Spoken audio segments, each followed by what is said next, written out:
C'est toujours un réel plaisir, mesdames et messieurs, d'être parmi vous dans cette nouvelle édition.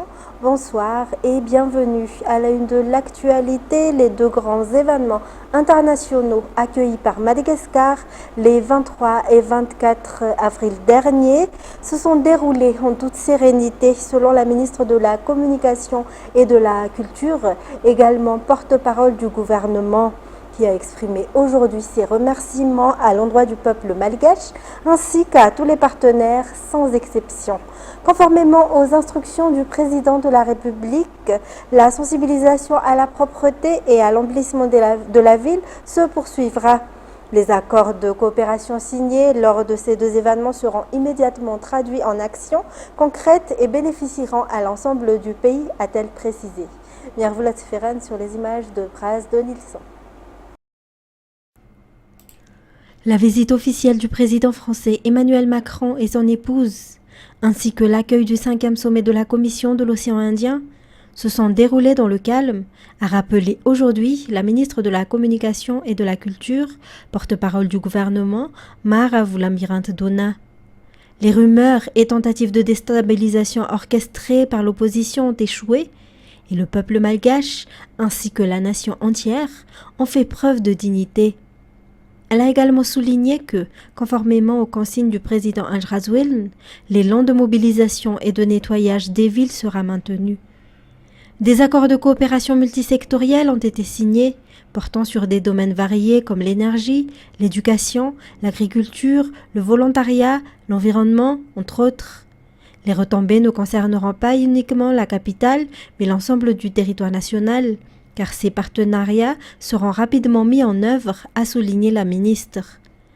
Par ailleurs, Madagascar poursuit ses efforts d'ouverture sur le monde, portés par le leadership du président Anjrazouel et la confiance des partenaires étrangers en ses capacités. Dans ce contexte, une visite officielle du dirigeant slovène est en préparation, après approbation par le Conseil des ministres. Le pays se prépare également à accueillir le sommet de la SADC au mois d'août, a expliqué la ministre. Concernant la question des îles éparses, la porte-parole a précisé que le processus de dialogue suit son cours. Une nouvelle étape de discussion entre Madagascar et la France est prévue pour le 30 juin prochain, avec un déplacement des membres du comité en France. La ministre a exprimé la gratitude du gouvernement envers le peuple malgache pour sa maturité et son calme durant ces événements importants des 23 et 24 avril. Elle a également remercié tous les partenaires impliqués, qu'ils soient issus du secteur privé, les volontaires ou les partenaires étrangers. Et justement, les travaux de réhabilitation de voiries se poursuivent actuellement dans la capitale en ce moment. C'est la rue Indianapounmeren, située à l'arrière de l'hôtel de ville Analakel, qui fait l'objet de rénovation. La commune urbaine d'Antananarive renouvelle aujourd'hui son appel à la collaboration de tous, notamment au respect des mesures d'organisation mises en place. Andoniana Martina, Sech Indianab. La population s'est interrogée ces derniers temps si les travaux de réaménagement et de nettoyage menés par la maire et son équipe allaient se poursuivre ou non après les deux événements internationaux qui ont eu lieu récemment. Le maire l'a déjà souligné à plusieurs reprises. Ces initiatives ne sont pas uniquement motivées par les visites officielles ni par la tenue à Madagascar du 5e sommet de la COI, mais répondent à une véritable volonté d'améliorer durablement la capitale. Cela s'est confirmé aujourd'hui. Les travaux continuent, comme l'a indiqué l'adjointe au maire. Parmi les axes concernés figure la rue Indianapounmeren, derrière l'hôtel de ville, dont la réhabilitation a démarré ce jour. La commune travaille en collaboration avec le ministère des Travaux publics, notamment pour les aspects techniques. Le revêtement en bitume sera renforcé et une attention particulière sera portée aux canaux d'évacuation pour que cette voie ne soit plus inondée pendant la saison des pluies. Des perturbations de la circulation sont inévitables durant ces travaux, a reconnu la CUA, qui s'engage à informer la population à l'avance et lance un appel à la coopération de tous pour que l'amélioration de la ville se fasse pour l'intérêt de tous. Après la formation et l'assistance technique des communes, le projet MATAC à Nourn, phase 2, passe actuellement par la remise d'outils de bureau et informatique, mais aussi des outils pour l'accès à l'Internet haut débit à ces communes.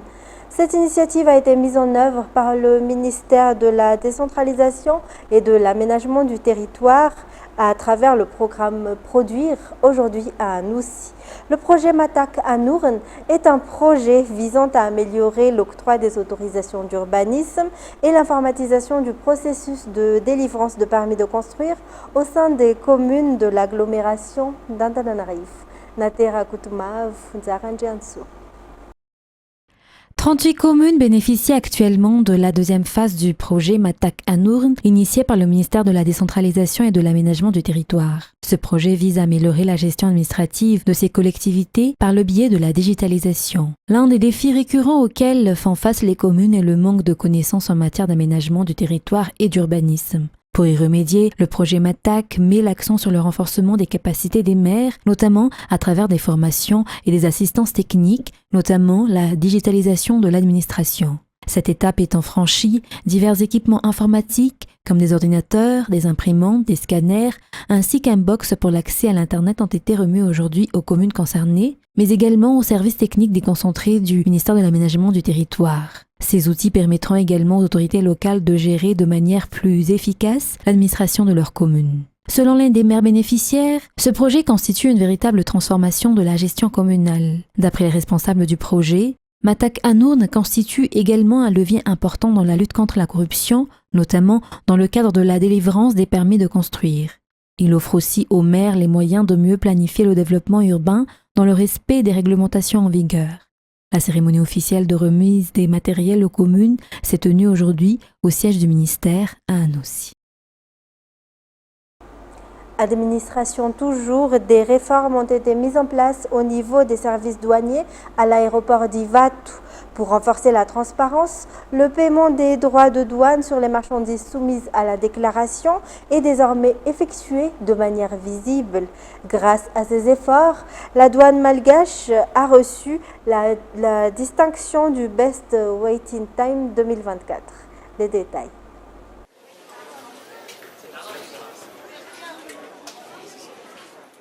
Les passagers quittant Madagascar se plaignaient auparavant de la durée d'attente et des nombreuses formalités à accomplir au niveau des services douaniers.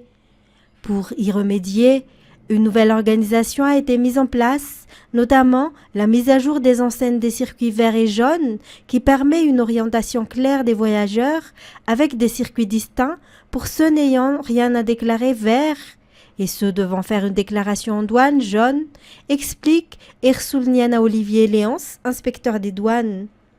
Des mesures de transparence ont également été instaurées, ce qui renforcera la sécurité des zones douanières et réduira les risques de corruption. Par ailleurs, dernièrement, plusieurs tentatives d'exportation illicite de ressources nationales, ainsi que le transport de devises étrangères dépassant 10 000 € ou équivalent, ont pu être déjoués à temps à l'aéroport d'Ivatu. Ces succès sont en partie dus à la présence de la brigade canine spécialement formée pour cette mission. Grâce à l'ensemble de ces efforts, les douanes malgaches ont été récompensées par le prix Best Waiting Time 2024 à l'issue d'une enquête réalisée auprès des passagers. Santé à présent, il est nécessaire d'augmenter la part de l'État malgache dans l'achat de vaccins, tout en avançant progressivement vers l'autonomie, selon les explications du député Louvarazo Beln, président de la Commission de la santé publique au sein de l'Assemblée nationale ce jour. Une grande partie des vaccins achetés par Madagascar est encore cofinancée avec des partenaires comme le Gavi. Les députés entendent ainsi intensifier leur plaidoyer pour accroître les budgets alloués aux vaccins, mais aussi pour accélérer la mise en œuvre d'un fonds dédié aux vaccins à Madagascar. Andoniana Martina, Sech Anjanab. Pour l'année 2025, Madagascar aura besoin de vaccins d'une valeur estimée à 4 millions de dollars. Sur ce montant, 3 millions sont déjà disponibles, selon les explications de la représentante de la Gavi, le principal partenaire de Madagascar pour l'acquisition de vaccins. Tous les acteurs concernés s'activent pour mobiliser les ressources nécessaires pour ce financement. Au jour où on parle, il y a encore un déficit de financement, mais qui est porté à la connaissance du gouvernement et donc il va essayer, dans le cadre de la loi de finances rectificative, d'augmenter et de combler ce gap de financement. Donc on a tout à fait confiance dans la capacité du gouvernement justement à finalement pouvoir acheter tous les vaccins qui sont requis pour la population, comme le gouvernement l'a toujours fait jusqu'à présent. Gavi couvre actuellement 89% du financement de ces vaccins à Madagascar, tandis que l'État malgache en assure 11%. Madagascar n'est pas un cas isolé. 16 pays africains bénéficient de l'appui de ce partenaire. Le député Louva Erzuradobeln, également président de la commission santé à l'Assemblée nationale, a réaffirmé aujourd'hui son engagement à plaider pour une augmentation de la contribution nationale à l'achat des vaccins. L'application de la loi numéro 2016-058 du 2 février 2016, considérée comme une solution durable pour tendre vers l'autonomie en matière d'approvisionnement en vaccins, fait également partie des mesures prévues par les députés. De nombreux types de vaccins, à l'exception des vaccins contre la polio et la tuberculose, entièrement pris en charge par l'État, sont inclus dans ce cofinancement avec Gavi. Ces vaccins jouent un rôle essentiel dans la santé publique. Dans un tout autre sujet, l'Église de Jésus-Christ des Saints des Derniers Jours a remis une aide humanitaire à la population malgache via le BNGRC ce jour à Danmour.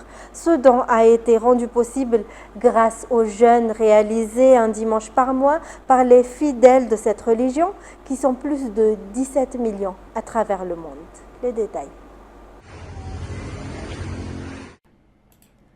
2000 matelas de 2 places, 2000 couvertures, des vêtements chauds pour hommes et des vêtements pour femmes et enfants, 4000 bouteilles d'huile de 1 litre, 50 tonnes de riz et 20 tonnes de haricots.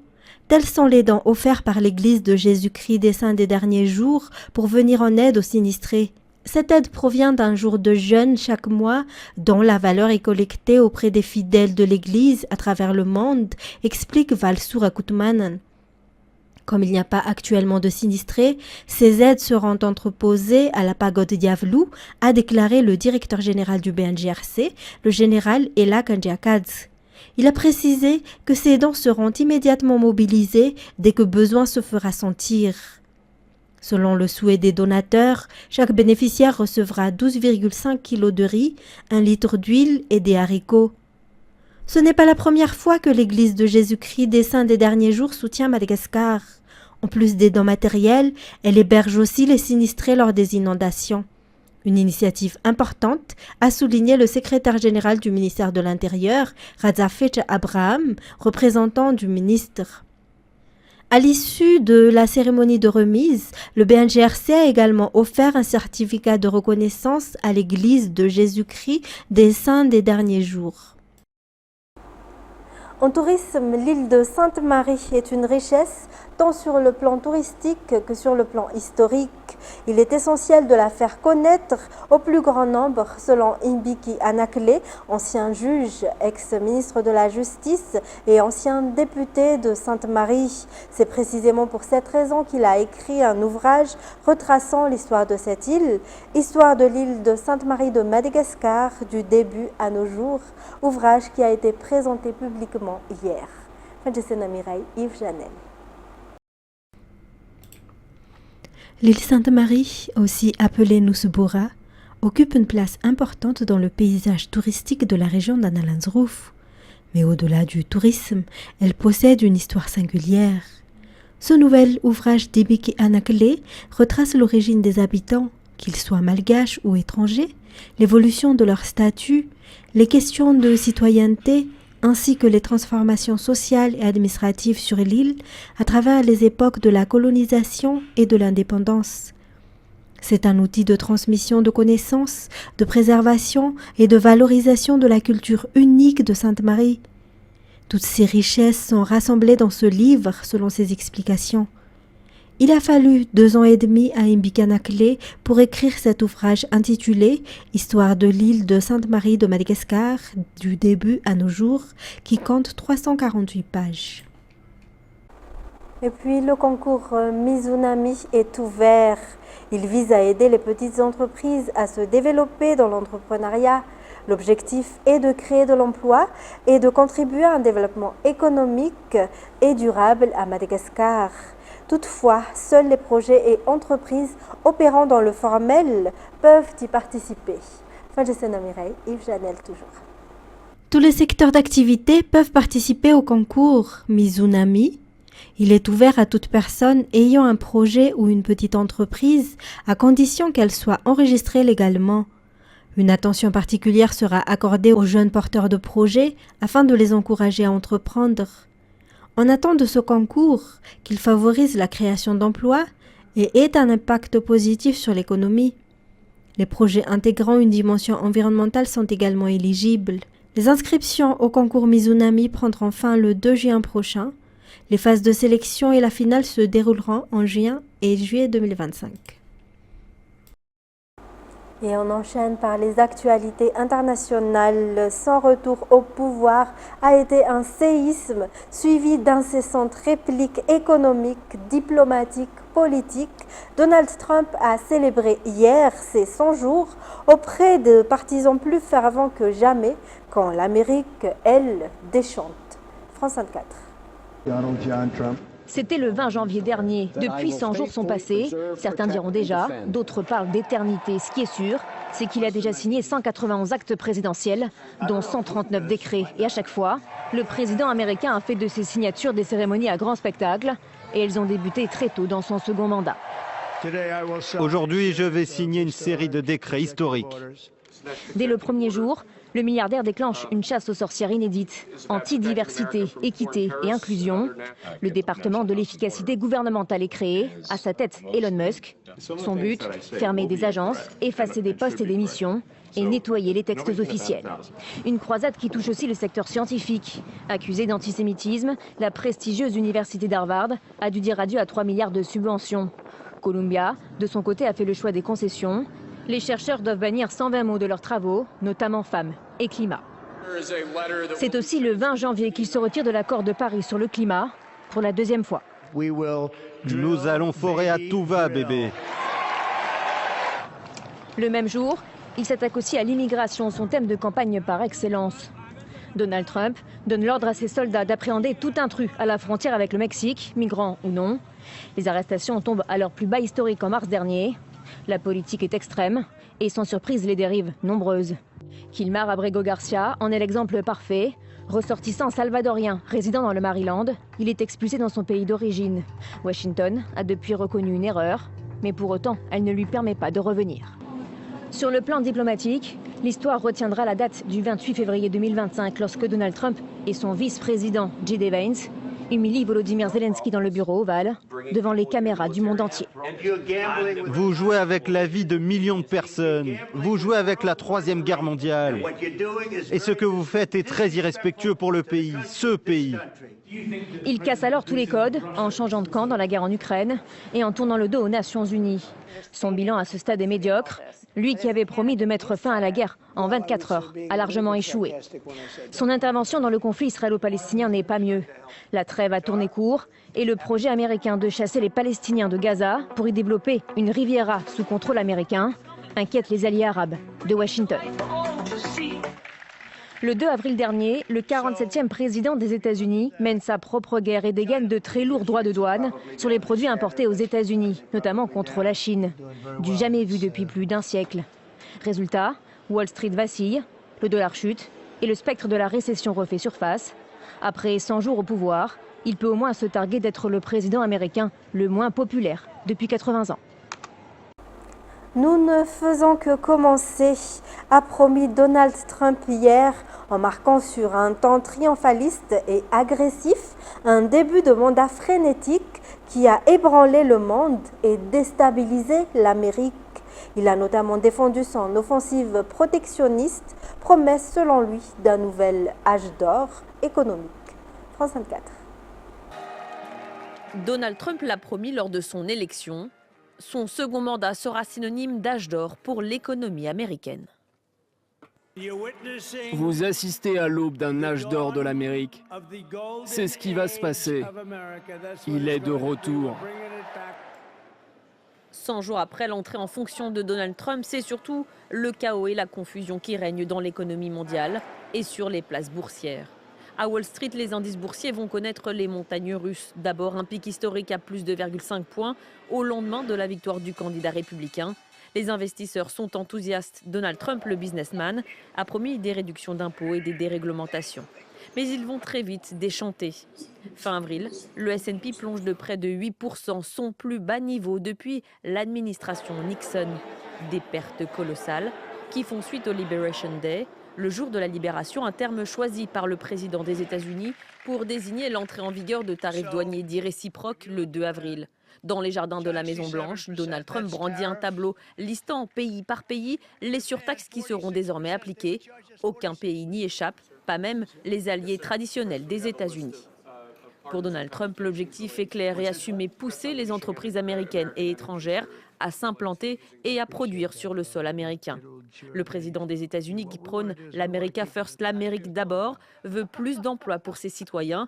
Mais très vite, d'autres effets se font ressentir, à commencer par l'inflation, qui ne parvient pas à redescendre. L'une des promesses de Trump était de faire baisser les prix.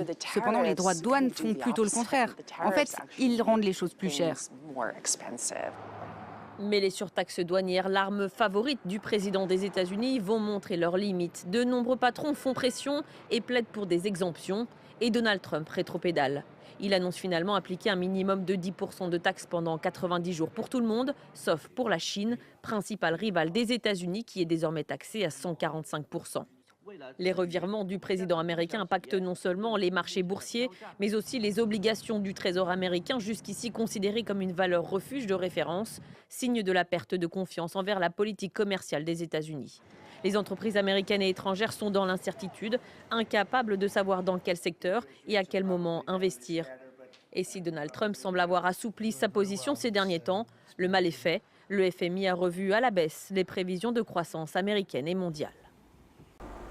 De son côté, Mark Carney fustige la trahison des États-Unis et organise la riposte canadienne. Très remontée contre les surtaxes douanières imposées par Washington, Ottawa réalise sa trop grande dépendance à son voisin, destination des 3/4 de ses exportations. France 24. C'était l'une de ses promesses de campagne. Résister à la guerre commerciale menée par Donald Trump et à ses provocations. Désormais élu Premier ministre, Mark Carney entend tenir parole. L'Amérique veut notre terre, nos ressources, notre eau, notre pays. Le président Trump essaie de nous briser pour que l'Amérique puisse nous posséder. Cela n'arrivera jamais. Jamais. Pour Mark Carney, l'urgence est de redéfinir la politique économique et commerciale de son pays, jusque-là très tournée vers le voisin américain. Mais avec des taxations américaines à 25% sur l'acier, l'aluminium et l'automobile, le Canada entend trouver de nouveaux partenaires commerciaux. Et les candidats sont nombreux.